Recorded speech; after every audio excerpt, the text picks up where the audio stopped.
A boa notícia para você: você não precisa mais crucificar a sua velha natureza. Primeiro, porque você nunca vai conseguir. Segundo, porque Deus já fez em Cristo. Esse é o Evangelho. Esse é o Evangelho que às vezes as pessoas não percebem. Quando pensam em Evangelho, eles pensam somente: Cristo morreu para me salvar da culpa do meu pecado. Isso é somente parte da verdade, porque Cristo morreu para livrar você também do domínio do pecado. Do domínio do pecado e finalmente da presença do pecado na ressurreição dos mortos. A obra de Cristo é muito mais extensa do que nós imaginamos. Então, muitos evangélicos, muitos membros de igreja se contentam com isso. Cristo morreu na cruz para tirar a culpa dos meus pecados. Louvado seja Deus, né? Isso aí já é a base de tudo. Mas eu quero dizer nessa noite que tem mais. Ele morreu na cruz não somente para livrar você da culpa do pecado, mas para livrar você do poder do pecado. Ele derramou sangue pela culpa e a cruz é para o velho homem, a velha natureza. Os que são de Cristo já crucificaram a carne com suas paixões e concupiscências. Pastor, como é que eu experimento isso?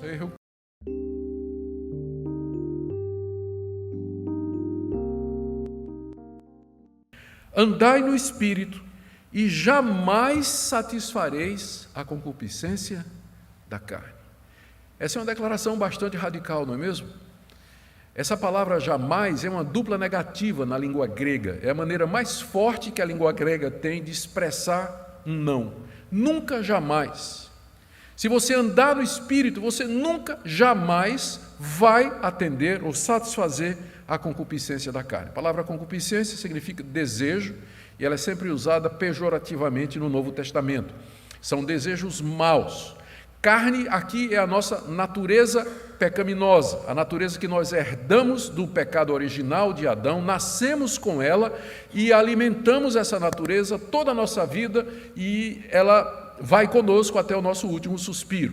É assim que Paulo se refere à nossa natureza pecaminosa, como carne. Esse é o termo que ele vai usar aqui e nós vamos ter que prestar atenção para isso aqui. Nós somos carnais, nós continuamos com a natureza adâmica, ela tem desejos e o nosso alvo como cristãos é não cumprir esses desejos. E o caminho para isso, Paulo diz, é andar no Espírito. Se você andar no Espírito, você jamais vai satisfazer os desejos carnais do seu coração. Fica evidente então que andar no Espírito é a chave da vida cristã e é o ponto mais importante para nós. Nós precisamos entender o que é isso, porque o que está sendo afirmado aqui é alguma coisa que todo cristão verdadeiro deseja. O cristão verdadeiro, ele odeia o pecado e ele quer viver uma vida de santidade. Mas como fazer isso? Aqui está a resposta do apóstolo Paulo. Você tem que andar no Espírito. Andar no Espírito significa andar guiado pelo Espírito, andar pelo poder do Espírito Santo, andar à luz da sua iluminação, do seu conforto e na força do poder do Espírito Santo. Paulo, na carta, antes, nos capítulos anteriores, ele já tinha dito que Deus nos concede o seu Espírito Santo quando nós nos arrependemos e nós cremos no Senhor Jesus Cristo. O Espírito Santo é a dádiva de Deus para o seu povo. É pelo Espírito de Deus que os benefícios da morte de Cristo e da sua ressurreição chegam até nós. O Espírito aplica em nós a obra redentora de Cristo. Então, todo cristão, por definição, ele já tem o Espírito Santo, desde o momento em que ele foi regenerado, que ele nasceu de novo, que ele creu no Senhor Jesus, ele recebeu o Espírito Santo da parte de Deus para que ele possa viver nesse mundo de acordo com a sua vocação, de acordo com o seu chamado santo. Por isso nós devemos andar nesse Espírito. Ele já está em nós, mas nós devemos andar. Andar aqui significa viver à luz da sua influência, debaixo do seu poder, seguindo a sua orientação, que nos chega todo dia pela nossa consciência, pela leitura da palavra de Deus, pelas circunstâncias, enfim, pelos métodos infinitos e recursos infindáveis que Deus tem ao seu dispor para nos fazer saber isto aqui. Promessa maravilhosa: ande no Espírito e você jamais vai cumprir os desejos da carne. E a razão pela qual você precisa andar no Espírito está no verso 17. Porque a carne, a sua natureza pecaminosa, milita contra o espírito. O vocabulário aqui é tirado do campo de guerra. Militar significa você entrar numa guerra, você fazer guerra contra alguma coisa. A carne, a minha natureza pecaminosa, ela está em guerra com as coisas de Deus. Eu sou carnal, inclinado ao mal. Deus me deu o seu Espírito Santo. Só que esse Espírito Santo não é bem-vindo pela minha natureza pecaminosa. Minha natureza pecaminosa se levanta contra a ação do Espírito Santo e sua influência na minha vida. E inicia uma guerra. E, ao mesmo tempo, o Espírito Santo milita contra a carne. Foi para isso que Deus nos deu o Espírito Santo. Isso aqui é a bipolaridade cristã. O cristão é meio que bipolar. Ele é carnal, ele tem a natureza carnal, mas, ao mesmo tempo, ele recebeu de Deus o Espírito Santo. E há uma luta travada no seu coração, que é uma luta diária, uma luta constante. Ele não consegue fazer o bem sem luta e, ao mesmo tempo, não consegue fazer o mal sem a consciência pesada. O seu coração é um campo de batalha onde estes poderes se enfrentam diariamente. O espírito militando contra a carne e a carne militando contra o espírito. Para que não façais o que porventura seja do vosso querer. Tchau, livre-arbítrio. Verso 17. Para que não façais o que porventura seja do vosso querer. Ou seja, meu arbítrio não é livre. Ou eu estou guiado pelo Espírito Santo, influenciado pelo Espírito Santo, ou de alguma forma pela minha natureza carnal. Você não é neutro. Você não pode decidir assim simplesmente isento desse combate que está havendo no seu coração. É por isso que você precisa andar no Espírito Santo, porque por você mesmo você não vai vencer essa batalha. Então, o verso 17 é a explicação do verso 16. No verso 16 ele diz: você ande no Espírito para poder vencer a concupiscência da carne. Por que eu preciso do Espírito Santo para isso? Porque tem uma guerra e você não faz o que você quer. A sua vontade é fraca, o seu arbítrio é contaminado, a sua decisão é passageira, seu conhecimento é provisório. Se o Espírito de Deus não lhe socorrer, você vai perder essa luta. Então, o nosso arbítrio, fazer o que nós queremos, ele está contaminado, ele está enfraquecido pela carne. E se nós formos depender, então, da nossa decisão, da nossa vontade, do nosso esforço, nós vamos perder toda escaramuça que nós tivermos com as paixões e os desejos carnais. Por isso, nós precisamos do poder do Espírito Santo, que é exatamente o que Paulo volta a dizer no verso 18. Você não pode fazer o que você quer, né, no final do verso 17, para que não façais o que porventura seja do vosso querer, mas se sois guiados pelo Espírito, que é a mesma coisa de andar no Espírito, se vocês são guiados pelo Espírito Santo, vocês não estão sob a lei. Aí você me pergunta, o que é que tem lei a ver com isso? Lembra o que eu disse no início? Faz parte do vocabulário. Andar na carne ou estar debaixo da lei é a mesma coisa. Estão ligados. A lei e a carne estão ligados. Então, andar na carne e viver debaixo da lei, no vocabulário de Paulo, define a mesma experiência. Se você é guiado pelo Espírito, você não está debaixo da lei, ou seja, você não está debaixo da escravidão dos desejos carnais que são condenados pela lei. Você vai experimentar a verdadeira liberdade quando você anda no Espírito Santo, quando você é guiado pelo Espírito Santo. A essa altura é bom a gente perguntar de que maneira o Espírito Santo nos guia. Eu ia deixar isso para a parte final, mas a gente pode já adiantar aqui. O Espírito Santo nos guia diariamente através daquilo que em teologia nós chamamos os meios de graça. São os meios pelos quais a graça de Deus necessária para nós se manifesta em nossa vida. Quais são eles? Primeiro e acima de todos, a palavra de Deus, a palavra escrita de Deus, a sua revelação inspirada que está registrada nas páginas do Antigo e do Novo Testamento e que são usadas pelo Espírito Santo para me fortalecer, esclarecer, iluminar, me defender e rejeitar o erro. Então, leitura da palavra, meditação na palavra de Deus, encher minha mente da palavra de Deus e do ensino da Escritura. Uma vida de oração, de estar na presença de Deus, de pedir a Deus, de clamar a Deus e dizer a Deus, Deus, eu quero vitória, eu não quero continuar escravo do meu temperamento, não quero continuar escravo da imoralidade, não quero continuar escravo dessas paixões que estão no meu coração. Ele vai descrever essas paixões daqui a pouco, aí você vai se ver nelas, tenho certeza. Eu não quero viver dessa maneira. A vida de oração está aberto para ser corrigido e orientado por outras pessoas que Deus vai mandar. Pessoas sinceras que Deus vai mandar para corrigir você. E às vezes até mesmo críticos, Deus vai mandar para corrigir você. Então, tudo isso é a maneira do Espírito Santo nos guiar, de nos fortalecer, para que nós possamos vencer os desejos da nossa natureza carnal. Então, está aqui o primeiro ponto do apóstolo Paulo. Existe uma vida de vitória em que você não cumpre o desejo da carne, mas essa vida é vivida no poder do Espírito Santo. Você precisa dele, porque há uma guerra travada no seu coração. A sua vontade é contaminada, seu arbítrio é fraco, e se o Espírito de Deus não guiar você, se ele não conduzir você, você vai viver uma vida de pecado, de morte, debaixo da lei, de condenação e de culpa. Para que não fique dúvida do que é que ele está falando, o apóstolo Paulo descreve do verso 19 até o verso 21, as obras da carne, ou seja, o que é que a carne na verdade produz. Porque ele está falando até agora teoricamente, falou de carne, mas agora ele então exemplifica. O que é que ele quer dizer com isso? Quando ele fala de carne, ele está falando das manifestações pecaminosas da nossa natureza. Nós temos uma natureza pecaminosa e ela se manifesta. E quando ela se manifesta, ela adquire essa conotação que está aqui nessa lista. A lista pode ser dividida em 4 categorias. Primeira, pecados de natureza sexual. Verso 19. Ora, as obras da carne são conhecidas. Paulo está dizendo, eu estou dizendo isso aqui porque eu preciso dizer, mas todo mundo sabe o que é obra da carne.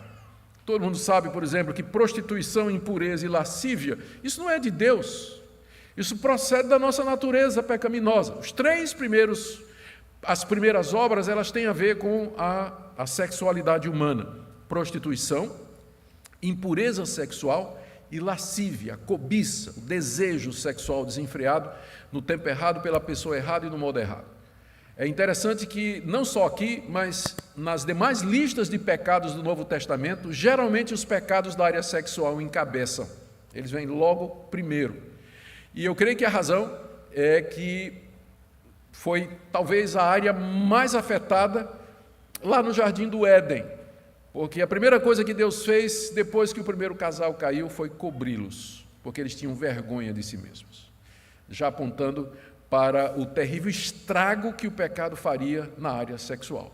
Estas coisas são conhecidas, não adianta, não tem justificativa para elas. Prostituição, impureza, lascívia, e a gente pode botar aqui fornicação, adultério, todos os pecados na área sexual, é sobejamente conhecido que isso não procede de Deus, e que isso é fruto da nossa natureza caída, por mais que a cultura queira dizer, por mais que a sociedade queira dizer que isso é uma coisa normal, que é natural você viver indo para a cama com seu namorado, ficar com seu namorado, trair sua mulher, trair seu esposo, ficar vendo pornografia, a homossexualidade, a prática da homoafetividade. Por mais que a sociedade queira dizer isso, a Bíblia vai continuar dizendo, isso é obra da carne, isso é resultado da natureza decaída do homem, isso é conhecido. O pessoal é que tenta fechar os olhos, tenta fazer de conta que não é, tenta dizer que não é, mas a verdade de Deus permanece e tem esse fundamento. Isso é obra da carne. Elas são conhecidas, todo mundo sabe disso. O que existe é uma sociedade que quer cauterizar a consciência e quer poder praticar essas coisas com a consciência tranquila. Mas enquanto a palavra de Deus prevalecer e a verdade existir, isso aqui tem que ser chamado pelo nome que é obra da carne mesmo. Prostituição, impureza, lascívia, adultério, fornicação, prática homossexual e bestialismo, enfim, é tanta coisa que a gente nem sabe como vai terminar a lista. A segunda parte da lista é composta de pecados de natureza religiosa, idolatria e feitiçaria. Idolatria é toda aquela religião que elege ou coloca outro Deus que não seja o Deus de Israel revelado em Cristo Jesus. É todo aquele sistema religioso que se curva diante de divindades que foram criadas pela imaginação humana, inventada pelo artifício humano, Paulo aqui se refere, e não faltava referência aqui, às religiões da sua época. No mundo greco-romano havia as religiões de mistério importadas da Frígia, da Mesopotâmia, com rituais secretos. Havia a religião grega oficial, baseada nos escritos de Homero, a Ilíada e a Odisseia. Havia a religião romana oficial, que era o culto do imperador. Havia a religião que vinha do Egito, que incluía a adoração do faraó e todo aquele panteão de animais que eram deificados na mitologia egípcia.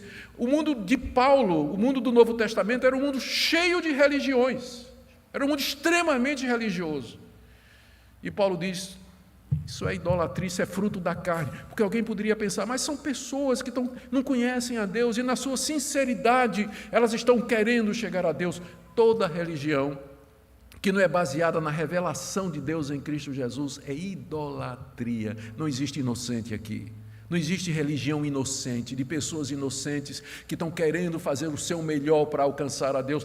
Paulo diz que é obra da carne, a idolatria, a adoração de ídolos e de outros deuses é obra da carne. É obra da carne. Mesma coisa a feitiçaria, é outro tipo ou está associada à idolatria, que geralmente toda religião idólatra, ela se miscui com o oculto, a procura dos poderes que estão por detrás das forças da natureza, do animismo, por exemplo, panteísmo, tudo isso tem a ver com o ocultismo que Paulo resume aqui com a palavra feitiçaria. É uma palavra muito interessante, a palavra feitiçaria aqui, vem da palavra grega pharmakos, de onde vem a nossa palavra farmácia, porque o feiticeiro era o cara que mexia com drogas, mexia com poções. Então a feitiçaria envolvia manipulação de coisas, de líquidos, de receitas, com o fim de levar a pessoa a transe, e aqui você tem a razão, a Bíblia não fala contra drogas diretamente, mas fala indiretamente, porque está dentro do termo feitiçaria. Dentro do termo feitiçaria. Então, muito comum na época do apóstolo Paulo, ele diz, é obra da carne. Isso não é coisa do Espírito, não tem como justificar o uso da maconha. É obra da carne mesmo, é coisa de feiticeiro, é poção mágica, vamos dizer assim, né? Para você se sentir melhor, não tem como justificar, é obra da carne. Depois ele fala sobre, a próxima seção dessa lista aí, tem a ver com pecados interpessoais, de relacionamento, que eu vou tratar de uma forma só. Ele fala de inimizades, porfias, ciúmes, iras, discórdias, dissensões, facções e invejas. É a categoria que tem mais pecados aqui, não é? Ele fala aqui, são quantos? Inimizade, porfia, ciúme, ira, discórdia, dissensão, facção e inveja. 8! Da lista, 8 tem a ver com relacionamentos. Então, estas coisas aqui, como inimizades, é obra da carne. Não tem como você justificar, irmão. Não tem. Não, eu sou inimigo dele porque ele me fez mal. Não quero nem falar com ele. Deletei do meu Facebook, bloqueei o cara. Tá. Bom, tem uns cabeça de vento imbecis que a gente tem que bloquear mesmo, não tem jeito. Mas eu quis só dar um exemplo de que você não tem como justificar a inimizade com o irmão em Cristo Jesus, pelo menos, ou com outras pessoas. Sempre a carne está envolvida com isso. Sempre a carne está envolvida. É obra da carne. Vem inimizade, porfias, ciúmes, iras. Não tem como justificar. É obra da carne. O apóstolo Paulo está claro aqui. Dissensões, facções, que divide as pessoas, né, formando grupos, invejas. Tudo isso é obra da carne. Por isso que Paulo começou dizendo, é conhecido, não tem como justificar. Não tenta justificar isso aqui, meu irmão, na sua vida, porque é conhecidamente coisa da nossa natureza pecaminosa. As obras da carne são conhecidas. Aquelas de natureza sexual, de natureza religiosa, de natureza interpessoal, e aquelas que têm que ver com minha própria vida, o domínio de mim mesmo, que são os dois últimos, bebedices e glutonarias. A embriaguez, a falta de domínio próprio de pessoas que abusam do álcool ou de qualquer outro tipo de substância. E a glutonaria, que é o abuso da comida mesmo, que a gente às vezes não tem muita coragem de falar a respeito disso aqui, não é? Mas está na lista de obras da carne. Alguns vão dizer, bom, Paulo, bebedice e glutonaria, Paulo tem em mente aqui as orgias que eram comuns no Império Romano. De fato, era mesmo.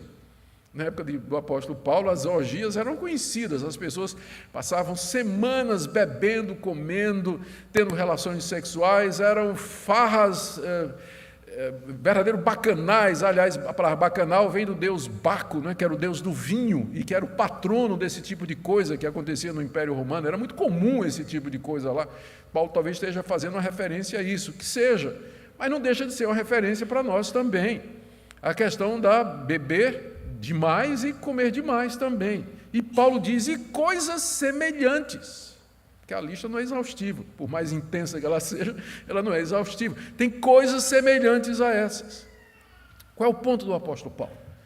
Ele está dizendo que toda vez que você tenta se justificar diante de Deus, pelos seus próprios méritos, é isso aqui que vai se manifestar em sua vida. A verdade a seu respeito vai aparecer. Porque a lei, ela como que estimula isso, ela provoca isso, ela desperta isso em nós. Por isso que, como eu disse no vocabulário de Paulo, estar debaixo da lei, viver na carne, é a mesma coisa. É a mesma coisa. Estar debaixo da lei, viver na carne, é a mesma coisa. E o resultado, o reflexo, é isso aqui na vida das pessoas. E as pessoas, não adianta tentar diante de Deus justificar esse tipo de comportamento, porque essas obras são conhecidas. Mesmo pessoas que não são cristãs sabem que esse tipo de coisa não pode proceder de Deus. Não procede de Deus. E Paulo adverte, meus irmãos, veja que a advertência no final do verso 21. A respeito dessas coisas, eu declaro para vocês agora, como já anteriormente eu preveni. Ele se refere ao fato de que quando ele esteve lá na Galácia, pregando o evangelho nas igrejas, ele já tinha falado sobre esse assunto, não? Ele está retornando ao ponto e disse, olha, vocês lembram que eu já preveni vocês a respeito disso. Os que praticam esse tipo de coisa não herdarão o reino de Deus. Quem vive na prática dessas coisas não herdará o reino de Deus. Por quê? Porque está evidente de que ele não foi regenerado. Está evidente que ele está tentando se justificar por méritos. Está evidente que ele pensa que o caminho da salvação é pela lei. Ele não conheceu a graça, ele não conheceu Jesus Cristo. E o resultado é que estas coisas se manifestam na vida dele e ele não tem poder para controlar isso. Ele pode ter capa de religioso, usar paletó e gravata, usos e costumes, Bíblia embaixo do braço, não perde um culto. Mas é essa a natureza dele. Ele pratica estas coisas, umas em maior escala do que outras, outras mais intensamente do que outras, mas ele vive na prática dessas coisas. Note bem, o crente verdadeiro, eventualmente ele pode cair numa dessas coisas, mas como eu disse, é um pneu em 5.000 quilômetros. O que não é de Deus, ele vive na prática disso. Ele não consegue vencer isso. Mesmo que ele tenha consciência, ele não consegue subjugar isso, mas estas coisas caracterizam a sua vida, a prática delas. E aqui está um bom teste que você pode fazer a respeito da sua segurança de salvação ou da sua expectativa e esperança de que após a morte você vai ser recebido por Deus nos céus. Você vive na prática dessas coisas. Eu não estou perguntando se você algum dia não cometeu alguma dessas coisas. Mas a minha pergunta é se você é dominado por essas coisas, se estas coisas têm um domínio sobre a sua vida. Porque se tiver, então acendeu a luz vermelha, meu irmão. E aí você deve examinar a sua vida e deve prestar atenção, porque os sintomas e os sinais aqui, de acordo com o que Paulo está dizendo, é de que você está naquela categoria de pessoas que vivem na carne, debaixo da lei, e que não herdarão o reino de Deus, não entrarão naquele reino eterno que o Senhor Jesus nos conquistou pela sua morte e ressurreição. Em contraste, para que fique bem claro o que é que Paulo está falando, o fruto do Espírito é, verso 22, amor, alegria, paz, longanimidade, benignidade, bondade, fidelidade, mansidão, domínio próprio. Algumas pessoas perguntam por que quando falou da carne, Paulo usou o plural, as obras da carne, mas quando ele fala do Espírito, ele usa o singular, o fruto do Espírito. Eu não consigo encontrar uma razão teológica para isso. Talvez não haja nenhuma. O que talvez Paulo queira dizer é que quando de fato nós vivemos no Espírito Santo, o fruto da sua operação em nós se manifesta dessa maneira que é centralizada no amor. O fruto do Espírito é amor, aí vem alegria, que é amor exultante, paz, que é amor em tranquilidade, longanimidade, que é o amor em espera, benignidade, que é o amor fazendo bem, bondade, mesma coisa, fidelidade, o amor cumprindo a sua palavra, mansidão, o amor resistindo ao mal, domínio próprio, o amor controlando toda a minha vida. Alguns vão dizer que essa é a melhor interpretação. É um fruto só, é o amor, que se manifesta de todas estas maneiras. Se o Espírito Santo guia a minha vida, o fruto que vai aparecer é o amor, e ele se manifesta através da alegria, da paz, da longanimidade, benignidade, bondade, fidelidade, mansidão e o último de todos, domínio próprio, que é poder sobre o seu próprio eu. É literalmente isso que a palavra grega significa, enkrateia, domínio sobre o meu eu ter domínio sobre o meu eu, que resume tudo. O fruto do Espírito é domínio próprio. E agora você não está mais naquela lei, você não faz o que você não quer, que é o que está dizendo no verso 17. Porque pelo Espírito agora você tem domínio de si. No verso 17, Paulo diz que nessa guerra você não faz o que você quer, mas se você andar pelo Espírito, você tem domínio. Você vai controlar seus desejos, suas paixões, seus pensamentos, você vai fazer as decisões certas, você vai andar no caminho de Deus. É isso que o Espírito Santo faz. Veja como Paulo diz no verso 23, contra essas coisas não há lei. Não existe lei contra domínio próprio, fidelidade, mansidão, alegria, amor. Na verdade, a lei aprova. Na verdade, Deus demanda, Deus requer isso e dá sua aprovação sobre isso. Portanto, se eu estou andando no Espírito Santo, eu não estou mais debaixo da condenação da lei, porque não há lei contra estas coisas. Contra essas coisas não há lei. Lembra do universo de palavras, andar no Espírito, estar livre da lei. É a mesma coisa. E a base para isso, verso 24. Os que são de Cristo Jesus crucificaram a carne com suas paixões e concupiscências. Aqui está a base implícita do que Paulo vem dizendo, que só agora ele torna evidente. Com que base ou com que poder o Espírito de Deus pode me levar a vencer a carne que há em mim? A resposta é que ele aplica em mim os benefícios da morte de Cristo. Os que são de Cristo já crucificaram a carne com suas paixões e concupiscências. Você é cristão? Então saiba que sua carne, ela já foi crucificada com Cristo Jesus. Quando Cristo morreu naquela cruz, ele não estava apenas morrendo pelos seus pecados, para tirar a culpa dos seus pecados, mas ele estava crucificando com ele o seu pecado. A sua natureza pecaminosa foi pregada naquela cruz juntamente com Jesus Cristo. E é daí que vem o poder diário para você vencer as paixões pecaminosas. E é essa obra do Espírito Santo, ele aplica ao coração do crente a cruz de Cristo, não somente o sangue para nos tirar a culpa, mas a cruz para nos dar a vitória, para que nós possamos, livres do domínio da carne, viver de acordo com a palavra de Deus, produzindo esse fruto que está descrito aqui nos versos 22 e no verso 23. Os que são de Cristo já crucificaram. Então, a boa notícia para você, você não precisa mais crucificar a sua velha natureza. Primeiro, porque você nunca vai conseguir. Segundo, porque Deus já fez em Cristo. Esse é o Evangelho. Esse é o Evangelho que, às vezes, as pessoas não percebem. Eles, quando pensam em Evangelho, eles pensam somente, Cristo morreu para me salvar da culpa do meu pecado. Isso é somente parte da verdade, porque Cristo morreu para livrar você também do domínio do pecado e, finalmente, da presença do pecado na ressurreição dos mortos. A obra de Cristo é muito mais extensa do que nós imaginamos. Então, muitos evangélicos, muitos membros de igreja se contentam com isso. Cristo morreu na cruz para tirar a culpa dos meus pecados. Louvado seja Deus, não é? Isso aí já é a base de tudo. Mas eu quero dizer nessa noite que tem mais. Ele morreu na cruz não somente para livrar você da culpa do pecado, mas para livrar você do poder do pecado. Ele derramou sangue pela culpa e a cruz é para o velho homem, a velha natureza. Os que são de Cristo já crucificaram a carne com suas paixões e concupiscências. Pastor, como é que eu experimento isso? Eu quero isso.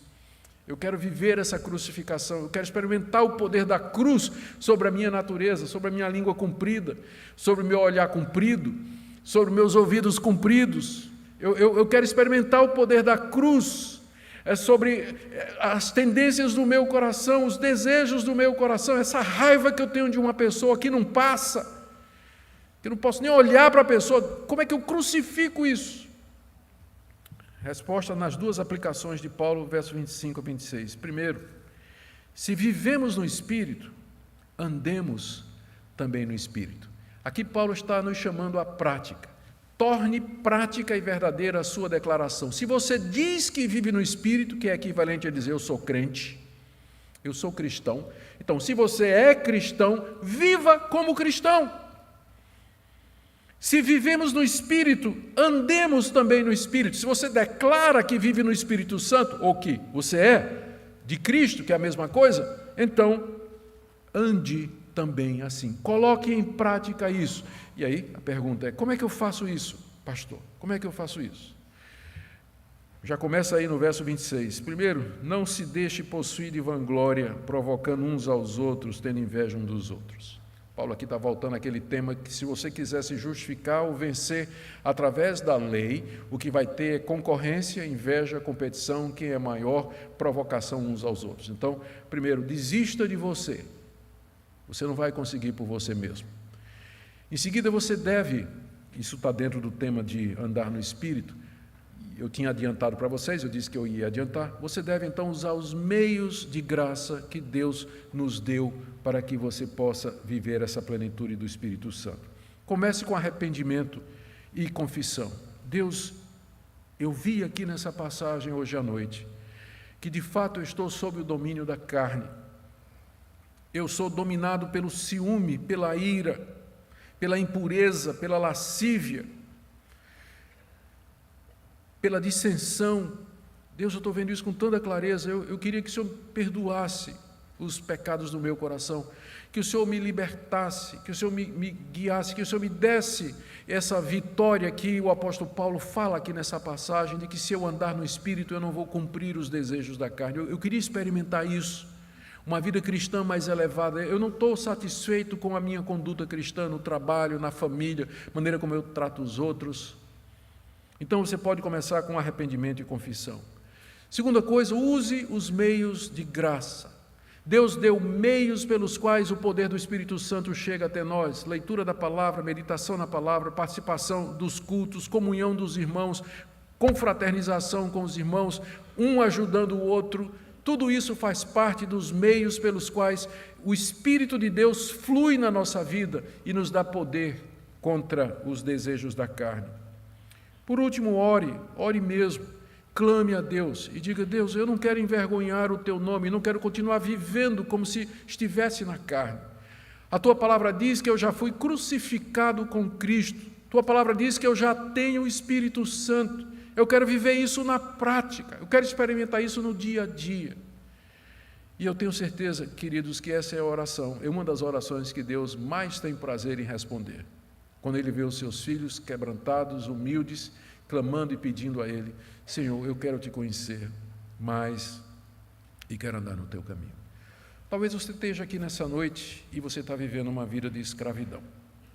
E eu queria que você então refletisse essa noite, diante de Deus, se essa vida na escravidão não é sintoma de alguma coisa mais profunda. Talvez falta de conversão.